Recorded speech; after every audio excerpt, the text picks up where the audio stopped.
Well, hello. I'm Gareth. Welcome back to Flinders Briar.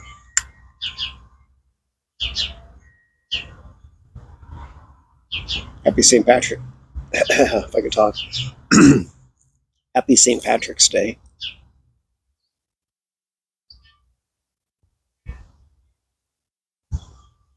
Just out here in the corner of the back garden, smoking my Peterson 312. I think it's a P-lip system pipe.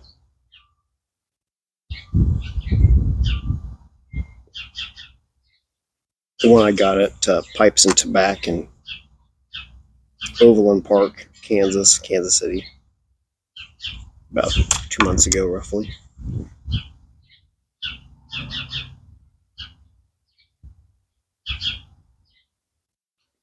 Figured I'd pop on,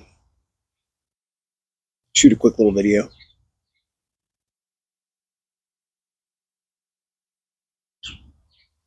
Well, as far as I'm concerned, in Kansas, anyway, spring has unofficially started because it's St. Patrick's Day. But I know the vernal equinox is like a week away, something like that. It's maybe a week off from St. Patrick's Day. But my mom said something like her dad always said that St. Patrick's Day was the day that you could start planting your potatoes for the year or something like that. So between knowing that was his like little gardening rule of thumb and the fact just the weather seems to usually work out season-wise, I've just kind of turned that into St. Patrick's Day as my unofficial first day of spring. A little chilly out this morning. Here it's only supposed to get to like 51 today, I think. And I'm in this spot of the backyard here because it's in the shade. And I don't know if this is necessary or not, but I'm a little paranoid about smoking my vulcanite stemmed pipes, especially my older estate pipes, and having the sun shining on them. It's probably one of those things that the amount of time, you smoke a pipe for a while. It's not like it, you burn through it in 5 minutes or anything, like a cigarette, however long it takes to smoke a cigarette. So yeah, some sunshine, probably not a big deal, but I don't know, if you add that together over years and years and years of doing it, it's probably not that great on them, but that probably is just a bit of unnecessary paranoia on my part. So yeah, I could be worse. Well, I don't want to sit where the sun's shining in my face, especially when I'm trying to do a video. Anyway, so the shade works better for that reason. But one of my Aran sweaters. I'm not exactly sure if this was made in the Aran Islands or not, but it was made in Ireland. I have another one that's basically the same. It's like an Aran pattern, or has the Aran patterns because they vary, but it's darker. That one just says made in Great Britain, so I imagine Great Britain would extend to Northern Ireland, but whatever. It's definitely not from the Aran Islands.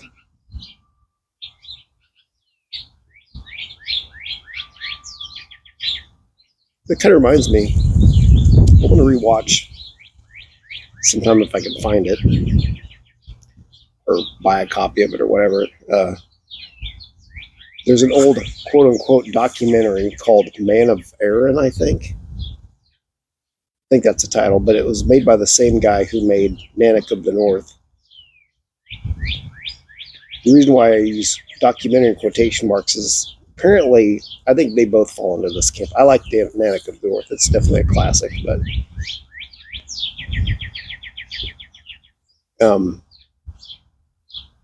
Man of Aaron, it's kind of notorious. I mean, a documentary is supposed to document something that is, happens, whatever, an authentic thing. That's probably not the best definition, but that's my definition for it anyway.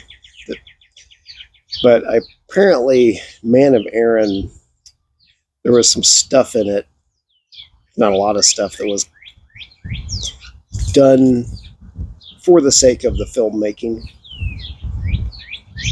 Like one of the best examples of that is there's a part in the movie where they go out and they hunt, kill, whatever, a Greenland shark, I think it is. Like, well, no, I don't think it's a Greenland shark. I think it's a thresher shark or something like that, which apparently was a traditional thing that the people that lived in that part of Ireland did once upon a time. But by the time that movie was made, which was like, I don't know, the 20s or 30s, something like that, they weren't doing that anymore, and they hadn't been doing it for quite a while. So that was only done for the sake of this supposed documentary.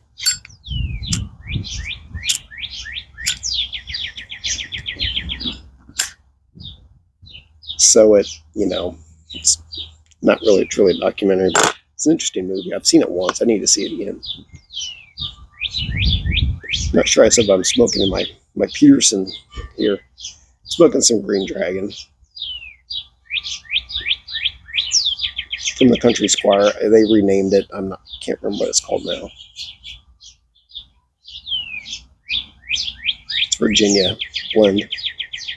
When I opened the mason jar up and I smelled it, I could tell that there's some sort of like a mild topping on it. I'm not sure what, but it's not just straight Virginia. Well, the tobaccos maybe, but I don't know. I was trying to think of, I don't have any like Irish flake or any of that kind of stuff. I'm trying to think what I want to smoke in this pipe. Definitely wasn't going to smoke an English blend in honor of today, even though I'm more English than I am Irish.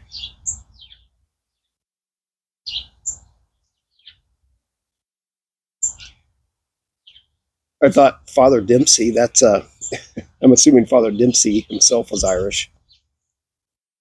That's an English blend, obviously. I also didn't want to smoke a Latakia blend in this pipe because I've just smoked non-ghosting type stuff in this, like Burleys and Virginias, mostly Burleys.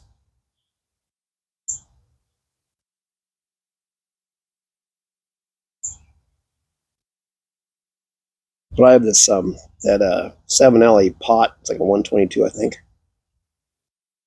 I always smoked Latakia blends in that up until very recently, when I started hearing too many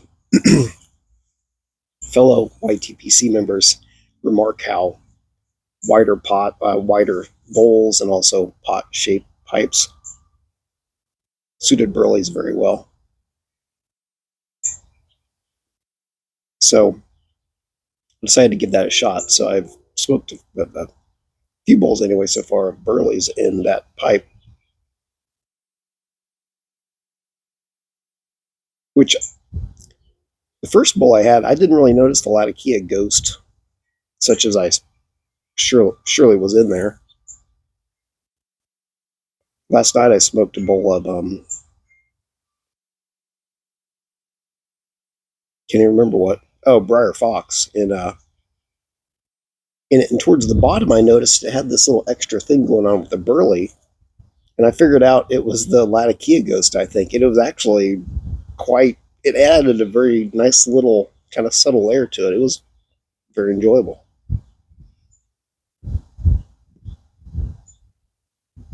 So I guess in my opinion, the Latakia ghost in a pipe's not that big of a deal. I mean, depending on what you're smoking in it, but in that Savinelli, whatever, it's like a saddle bit billiard with a cool rustication. They had that Lakeland's Ghost. I did a couple of salt treatments, a couple of those coffee ground things, treatments, I guess, whatever you want to call it, where you just pack wet coffee grounds in there and let it dry. Let it emptied it out, let it dry out.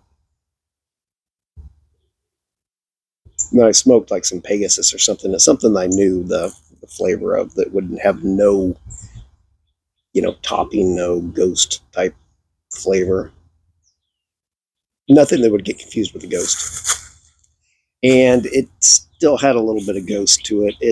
It had been reduced greatly. So its first couple bowls, I noticed it still a little bit in there, although it was better. Last time I smoked that pipe, I don't know, a few days ago, I didn't really notice the ghost anymore.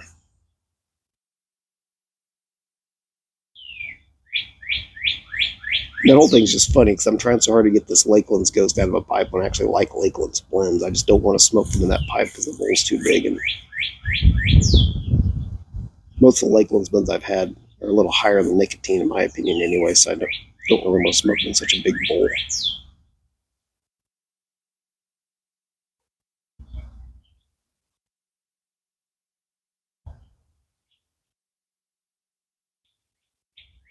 But yeah, spring's here in Kansas. It already kind of has been somewhat.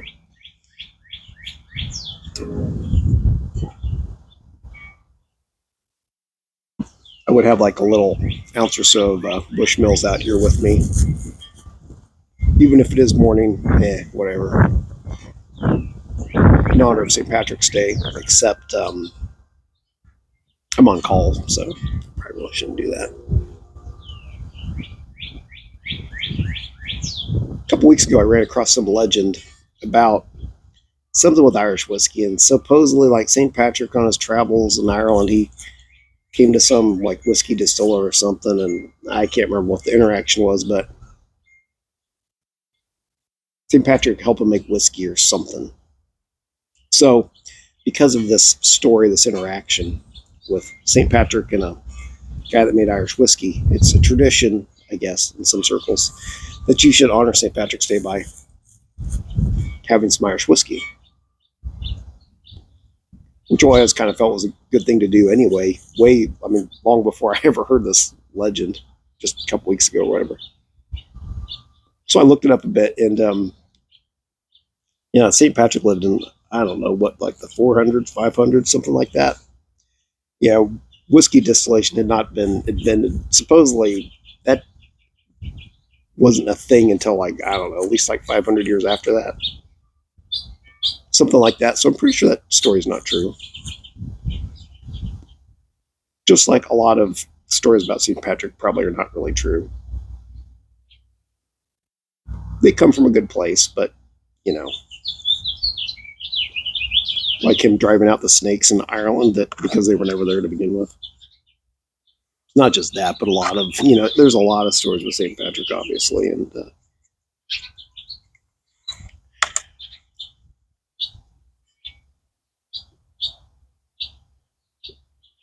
I'm going to make a statement here.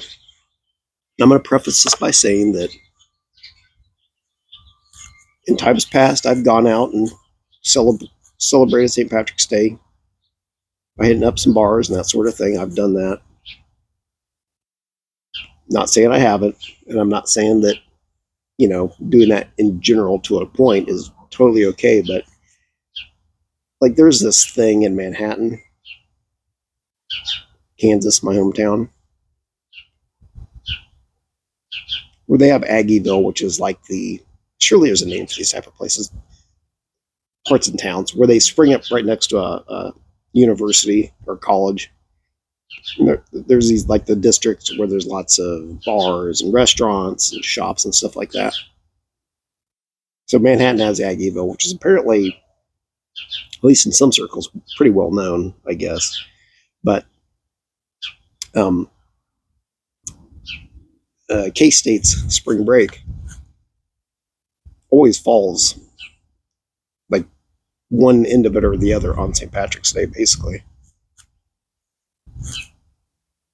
So they have this thing called Fake Patty's Day, which is like the last full weekend or something while the students are still there before they leave for spring break, something like that. So it's before St. Patrick's Day. And it's become I don't remember this being a thing when I went to K-State. I went to Aggieville on St. Patrick's Day itself, but I lived in town, so I wasn't going anywhere for spring break. But, and had fun. There were plenty of people out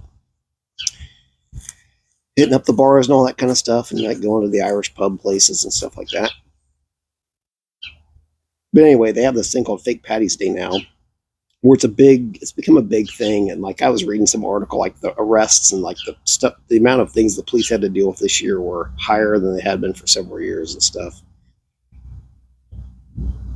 I personally think the whole thing's stupid, because I think what it is the people that own the bars realized how much money they were losing because St. Patrick's Day was falling when all the students were out of town. So I think they kind of like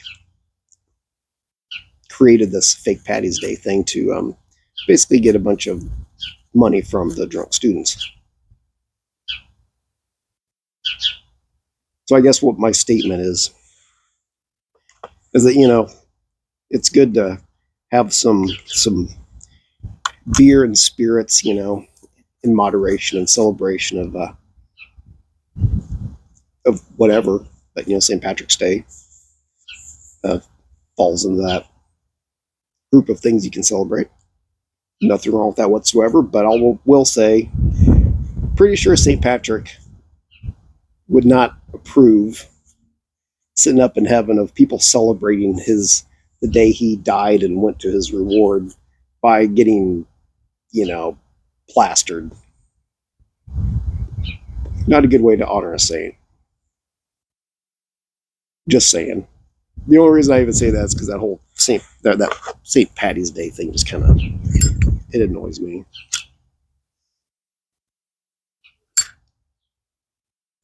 But I'll move on.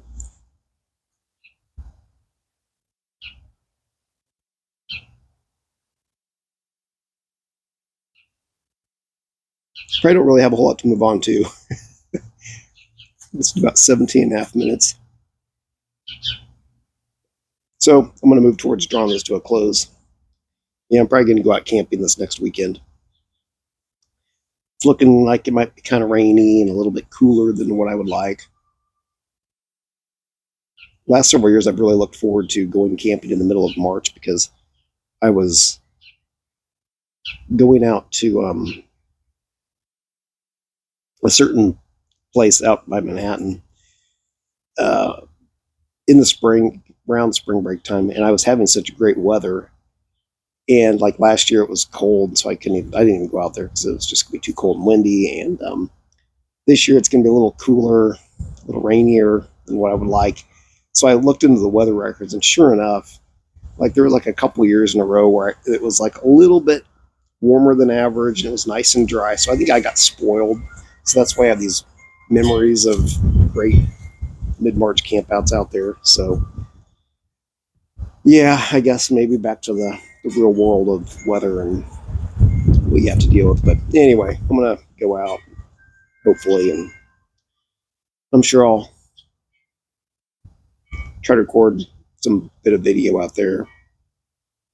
Still working on, I finally got that January camp video edited and posted. And so I'm still working on some backlog of that stuff. So anyway, enough of this for now.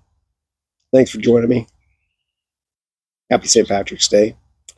And I'm Gareth with Flinders Briar. I'll see you next time.